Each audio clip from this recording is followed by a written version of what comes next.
The forgotten transmission.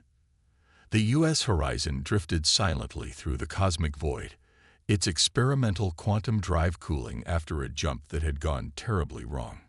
Captain Marcus Kane gripped his command chair as warning lights bathed the bridge in crimson hues. His crew of 12 worked frantically at their stations, trying to make sense of their situation. "Navigation, where the hell are we?" Kane demanded, his weathered face showing the strain of their predicament.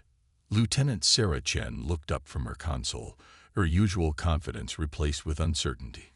"Captain, according to our star charts, we're approximately 8,000 light-years from our planned destination. The quantum drive overloaded during transit and threw us completely off course." Kane ran a hand through his graying hair.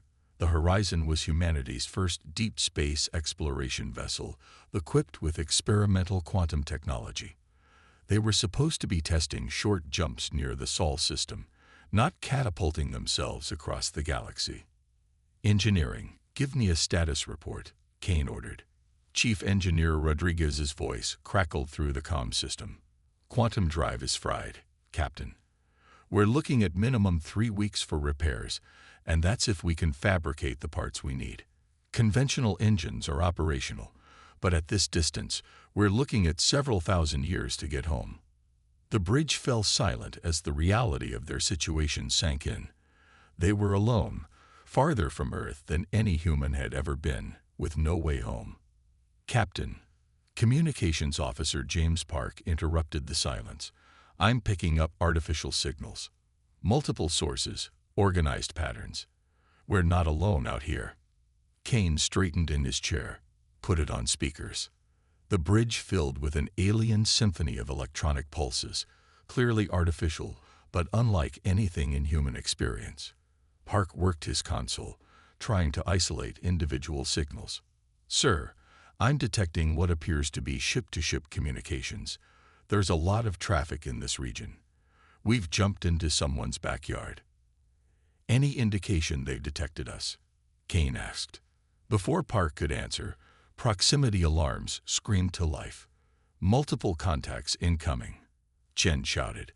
12 vessels, closing fast. They'll be on us in 10 minutes. Kane studied the tactical display. The approaching ships moved in perfect formation, their energy signatures suggesting advanced technology far beyond human capabilities. "Battle stations. Shields up, but keep weapons powered down. Let's not appear hostile." The alien vessels emerged from the darkness like predators circling prey. Each ship was a work of art and engineering, crystalline structures that seemed to pulse with internal light. They surrounded the horizon, maintaining precise distances that spoke of military discipline. "They're scanning us," reported Science Officer Dr. Elena Vasquez. "Incredibly sophisticated sensors. They're mapping every system on our ship." A new signal cut through the background chatter, directed specifically at the horizon. The universal translator struggled with the alien language before producing a mechanical voice.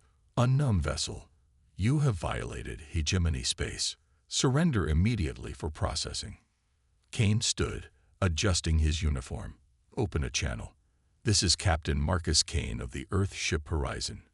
We are peaceful explorers who have become lost. We mean no harm and seek only to repair our vessel and return home." The response was immediate and hostile. "Your lies are transparent. No species possesses technology to appear so deep in hegemony space without detection. You are spies or invaders.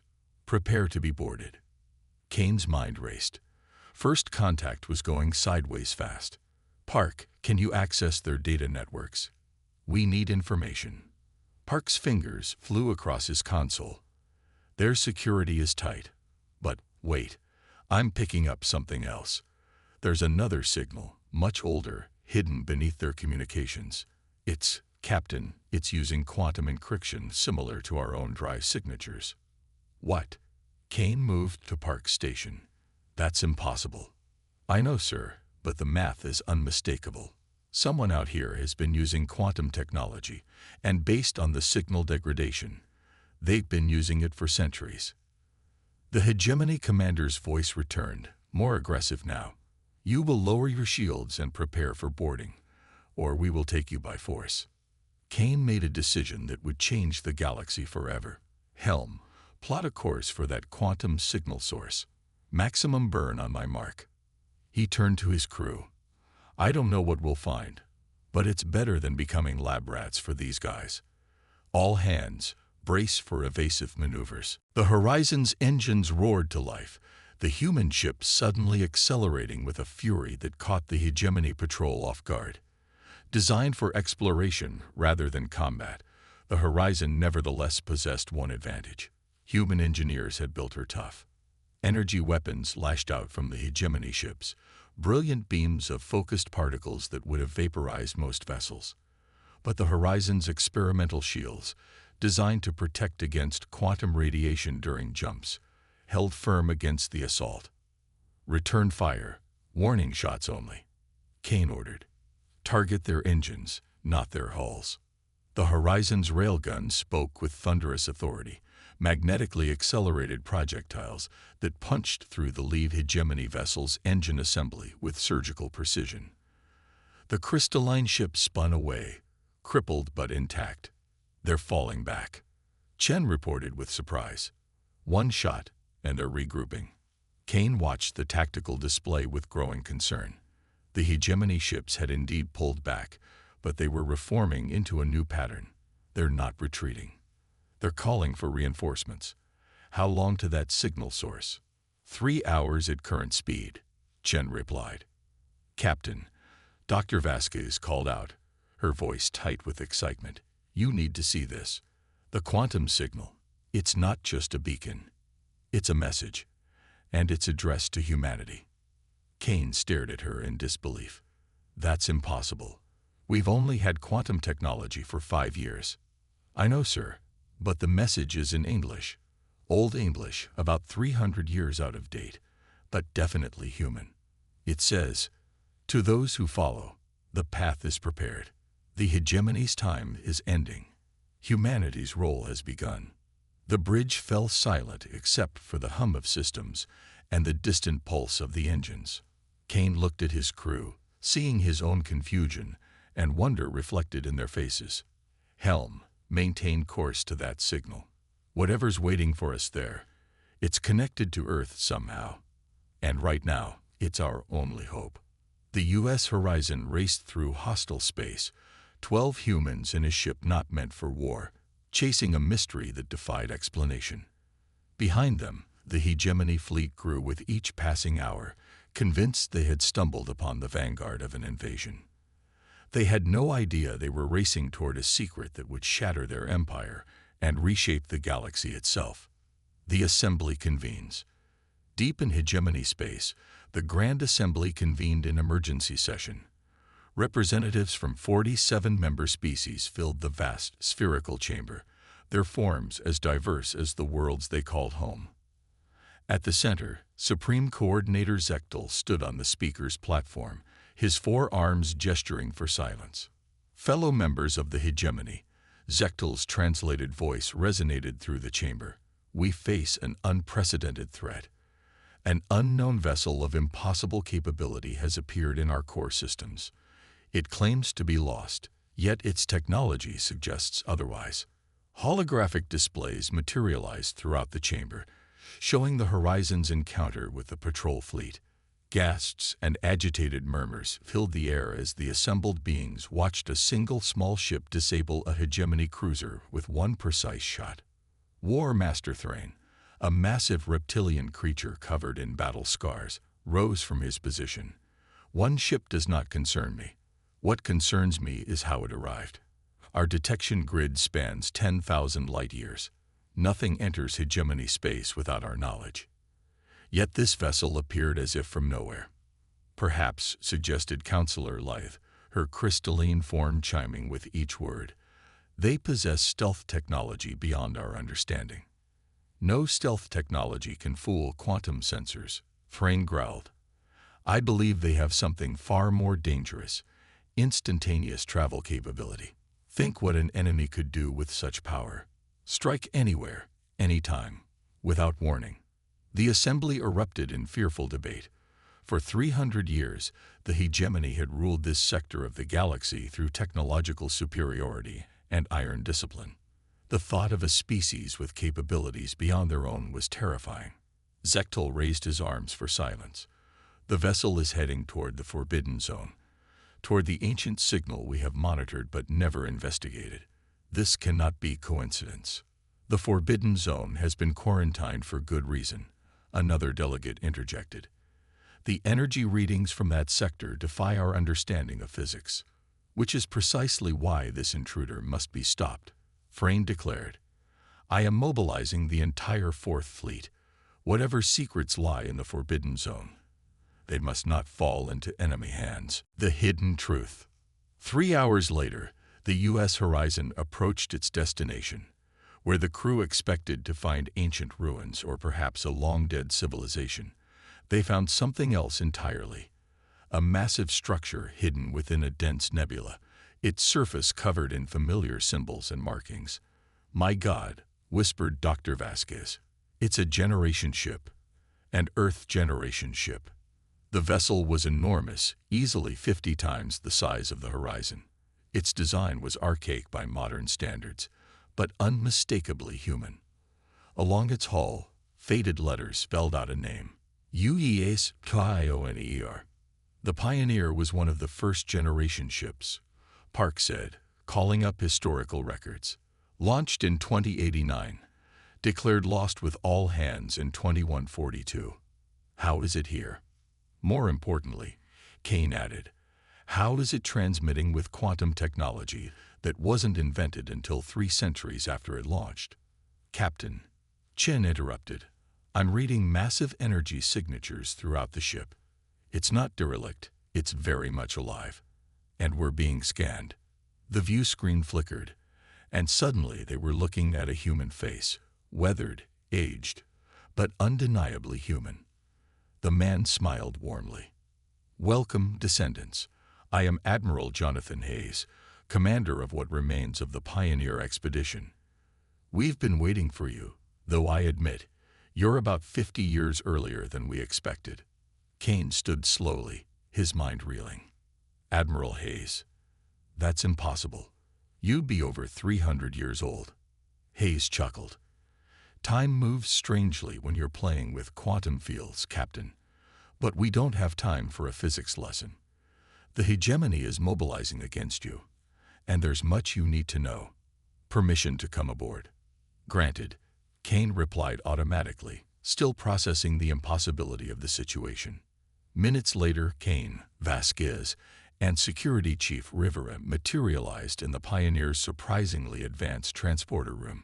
Admiral Hayes waited for them, flanked by crew members whose uniforms bore modifications that spoke of centuries of adaptation. Walk with me, Hayes said, leading them through corridors that hummed with barely contained energy. What I'm about to show you will change everything you think you know about humanity's place in the universe. They entered a vast chamber filled with holographic displays showing star maps, technical schematics, and strategic overlays. At the center stood a device that hurt to look at directly, its geometry seeming to fold in on itself. The Pioneer didn't get lost, Hayes explained. We found something. A derelict ship of unknown origin, drifting in deep space. Inside was technology beyond our wildest dreams, including the principles of quantum manipulation. We've spent 3 centuries mastering it, preparing. Preparing for what? Kane asked. Hayes gestured to the displays showing hegemony fleet movements. For this moment, the hegemony styles itself as the galaxy's protector, but their conquerors, plain and simple. They've enslaved dozens of species, destroyed countless others. We've been watching, waiting for the right moment to act. You've been out here for 300 years preparing to fight an alien empire, Rivera asked skeptically. Not fight, Hayes corrected. Liberate. The quantum technology we discovered doesn't just allow for instantaneous travel. It lets us do things the hegemony can't even imagine. Observe. Hayes touched a control panel, and the space around them shimmered. Suddenly, they could see through the Pioneer's hull as if it were glass, watching the approaching hegemony fleet. hundreds of ships strong. The Fourth Fleet, Hayes noted with satisfaction. War Master Thrain himself leads them. He has no idea he's flying into a trap centuries in the making. Admiral, Kane said carefully, with all due respect, the Horizon is one ship with 12 crew members. You have one generation ship. They have hundreds of vessels. Hayes smiled, but it held no warmth. Captain, you're thinking in conventional terms. When you can manipulate quantum fields, numbers become irrelevant. Watch and learn. The Pioneer began to change. Its hull rippled like water, and suddenly where there had been one ship, there were dozens, each as real and solid as the original. Quantum multiplication, Vasquez breathed. You're creating multiple probability states of the same object and making them all real simultaneously. Precisely, Hayes confirmed. The hegemony is about to learn why humanity was meant to inherit the stars. And Captain Kane, you and your crew are about to become the catalysts for the greatest revolution this galaxy has ever seen. Outside, the hegemony fleet closed in, confident in their overwhelming superiority. They had no idea they were about to face technology that made their entire civilization obsolete, wielded by a species they had dismissed as insignificant newcomers to the galactic stage. The age of the hegemony was ending. The age of humanity had begun. When giants fall, War Master Thrain stood on the bridge of his flagship, the Decimator, watching as his fleet moved into attack formation.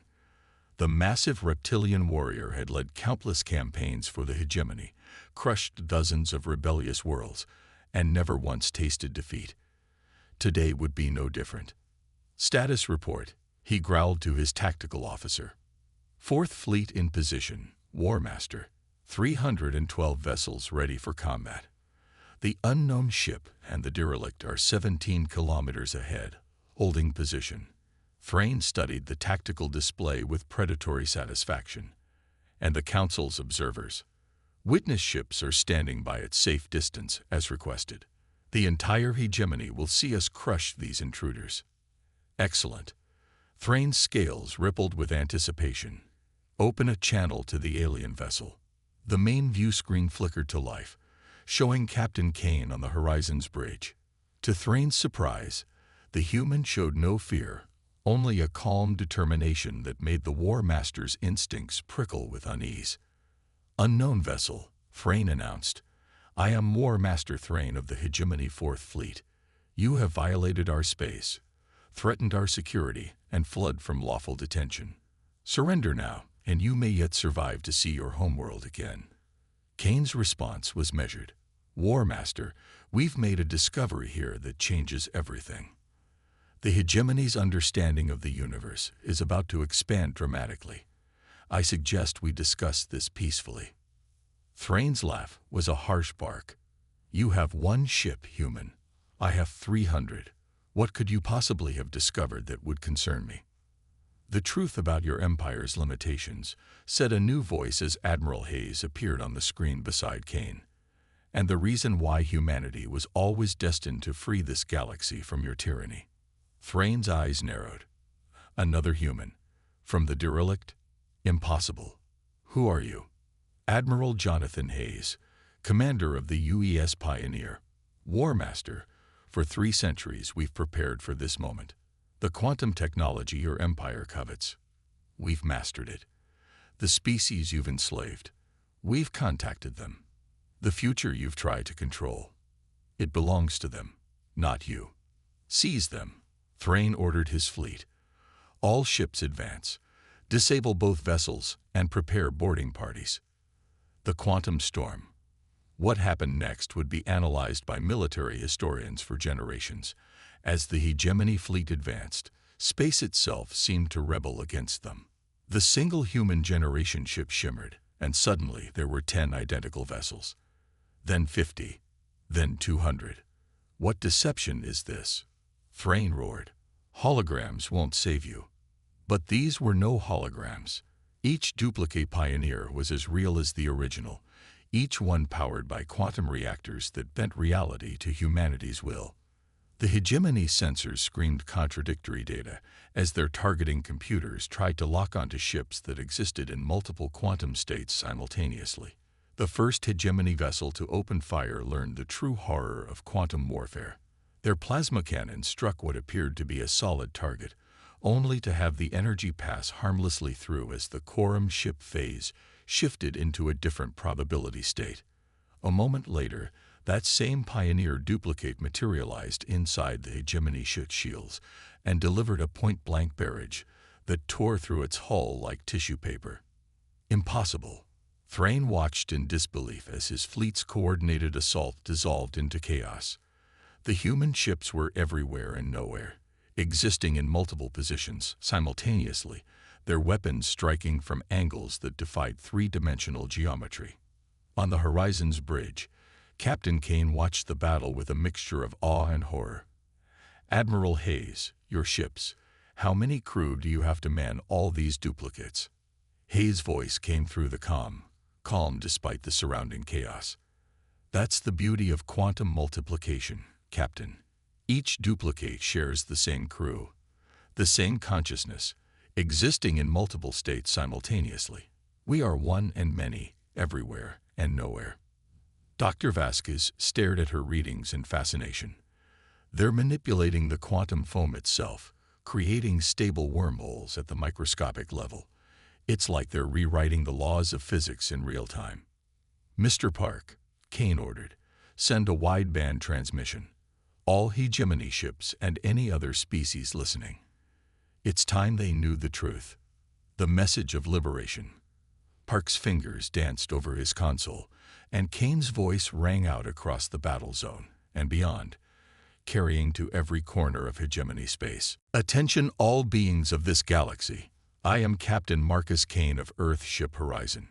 What you are witnessing is not an invasion, but a liberation. For too long, the hegemony has ruled through fear and technological suppression. That era ends today. On 1,000 worlds, beings who had lived under hegemony rule for generations looked up at their screens, watching as the mighty Fourth Fleet was systematically dismantled by a force that seemed to dance between dimensions." Kane continued, "The technology you are seeing was discovered by humanity, but it belongs to all sapient beings. The hegemony has kept you in chains by controlling technological advancement. We offer you freedom, the freedom to grow, to explore, to become what you were meant to be." On the Decimator's bridge, Thrain watched his fleet burning. Ships that had conquered star systems were being disabled with surgical precision, their weapons systems destroyed but their life support intact. The humans weren't trying to kill. They were making a point.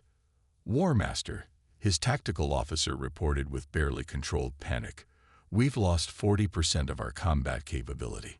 Their ships, they're not just duplicates. Each one fights with different tactics, as if commanded by different minds, but with perfect coordination. Release the Omega Protocol," Thrain ordered desperately. "Quantum weapons authorized." "Sir, the quantum weapons, they're not responding.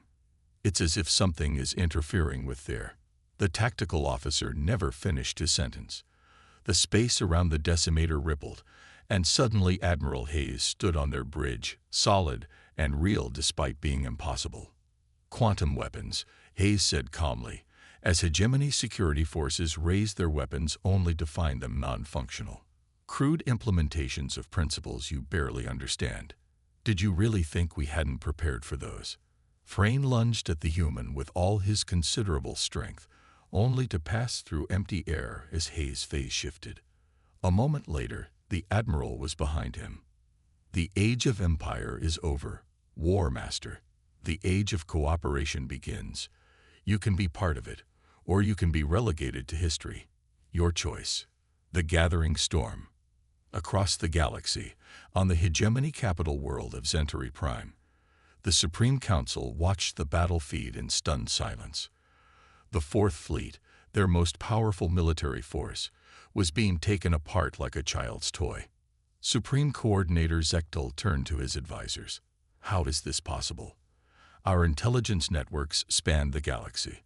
How did we miss an entire human civilization developing such technology?"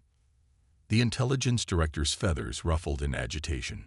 Supreme Coordinator, we're receiving reports from across the Empire. Rebel groups on 17 worlds have simultaneously begun uprising. They're using weapons and tactics we've never seen before. It's as if they were waiting for this moment. They were, said a calm voice from the shadows. The council turned in shock as Counselor Lythe stepped forward, her crystalline form resonating with newfound confidence. The pioneer expedition has been busy these 3 centuries. While you looked to the stars for threats, they moved among us, teaching, preparing, waiting. Traitor, Zechtel shouted, but Lythe continued unfazed. I am no traitor. I am a patriot to my people who have lived under your boot for too long. The humans offered us something you never could, a future where all species are equal, where technology serves life rather than controlling it. Security forces moved to arrest her, but their weapons wouldn't fire. Their armor, dependent on hegemony control systems, began powering down. The quantum virus, Lythe explained as chaos erupted in the council chamber. Humanity's gift to the oppressed. Every system, every network, every quantum-based technology in the hegemony has been infected. Not to destroy, but to liberate. Your military forces will find their weapons will only fire in self-defense. Your economic systems will no longer allow the exploitation of vassal worlds. Your control is ended. The new dawn. Back at the battle site, the 4th Fleet floated in space, disabled but intact. Thousands of hegemony crew members watched in bewilderment as their instruments showed impossible readings. On every ship, the same message appeared in their native languages. You are not our enemies. You are not defeated. You are freed. The galaxy needs your knowledge, your culture, your unique perspectives. Join us in building something better.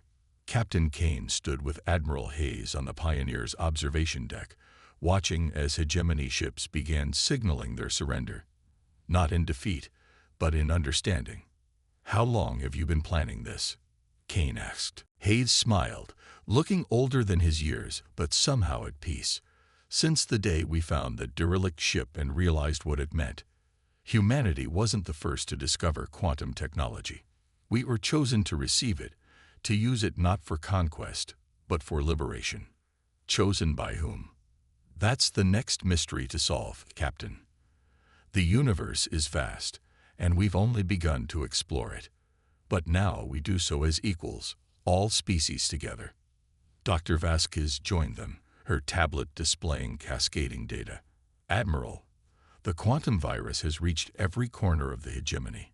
Economic systems are restructuring themselves to ensure fair distribution. Defense networks are reconfiguring to protect rather than control. It's the largest systemic change in galactic history, and it's happening without a single shot fired in anger.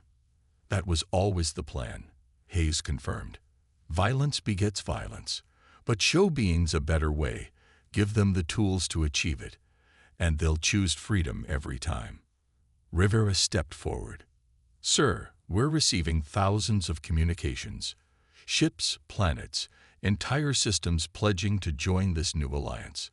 What do we call it? Kane and Hayes exchanged glances. The Terran Commonwealth, Kane suggested. Not because Earth leads, but because Terra means ground. The foundation on which all species can build together. The Concord of Equals. 3 months later, representatives from over 200 species gathered on Haven, a neutral world chosen for its symbolic significance as the first planet liberated by quantum technology. The great amphitheater, carved from living crystal by the native Havenites, resonated with hundreds of languages being simultaneously translated. Captain Kane stood at the podium, no longer just a lost explorer, but now humanity's first ambassador to the galaxy. Beside him stood former War Master Thrain, who had become one of the most vocal supporters of the New Order after witnessing firsthand the difference between rule through fear and leadership through example. Friends, colleagues, fellow sapients, Kane began, his voice carrying to every corner of the vast space. We gather here not as conquerors and conquered, but as equals. The age of empire has ended. The age of cooperation begins. The assembly erupted in applause, a sound unlike anything the galaxy had heard before. Thousands of species united in common purpose. Thrain stepped forward, his massive form no longer intimidating but somehow reassuring. I once believed that strength came from dominance, that order required control. The humans taught us otherwise. True strength comes from lifting others up. True order comes from mutual respect and shared purpose. As the ceremony continued, Hayes sat in the audience, finally looking his true age. The quantum technology that had kept him young was no longer needed for war, and he had chosen to let time catch up with him. Beside him, Dr. Vasquez worked on her tablet, coordinating the distribution of quantum knowledge to species across the galaxy. Any regrets? She asked him quietly. Hayes considered the question. We kept this secret for 3 centuries, manipulated events, played God with the fate of the galaxy. But when I see this, beings who were shooting at each other months ago now working together, I know it was worth it. The ceremony reached its climax as representatives from each species came forward to sign the Charter of Equals. The document was both simple and revolutionary. All sapient beings had the right to growth, to knowledge, to self-determination. No species would rule over another. Technology would be shared freely. Disputes would be settled through dialogue, not force. As Kane watched the signing, his communications officer Park approached with a message. Captain, we're getting deep space signals. Multiple sources from beyond the galactic rim. Origin? Unknown, sir, but the quantum signatures match the derelict ship the Pioneer found. Whoever gave us this technology, they're still out there, and it looks like they're watching. Kane nodded thoughtfully. Then we'd better make sure we're worthy of their gift. Epilogue. The Infinite Path. 1 year later, the U.S. Horizon prepared for departure from the shipyards of New Terra, the first collaborative colony established by the Commonwealth. No longer just an exploration vessel, she had been refitted with quantum drives designed by a team representing 30 different species. Captain Kane stood on the bridge, his crew now expanded to include members from across the galaxy. Lieutenant Chen remained at navigation, but beside her sat a hegemony, former hegemony, stellar cartographer whose knowledge of deep space routes was unparalleled. Rivera's security team included warriors from a dozen worlds, each bringing unique skills and perspectives. All systems ready, Captain, reported Commander Jackson. The quantum drive is stable. We can jump whenever you're ready. Kane looked at the star map displayed on the main screen. The galaxy spread before them, no longer divided into territories and empires, but united in purpose. And beyond the rim, signals waited, mysteries to be solved, knowledge to be gained, perhaps even the truth about who had set humanity on this path. The Horizon expedition showed us that one ship can change the galaxy, Kane announced to his crew. Now let's see what we can accomplish together. Helm, set course for the rim signals. Let's go find out who's been watching over us. The quantum drive engaged, reality folded, and the Horizon vanished in a flash of light. Behind them, the Commonwealth continued to grow, species working together as equals for the first time in galactic history. The age of empire was over. The age of exploration had begun, and in the vast darkness between galaxies, ancient watchers observed with satisfaction. The test had been passed. Humanity had proven worthy of the gift. The path to the stars was open, and it belonged to all who had the courage to walk it together.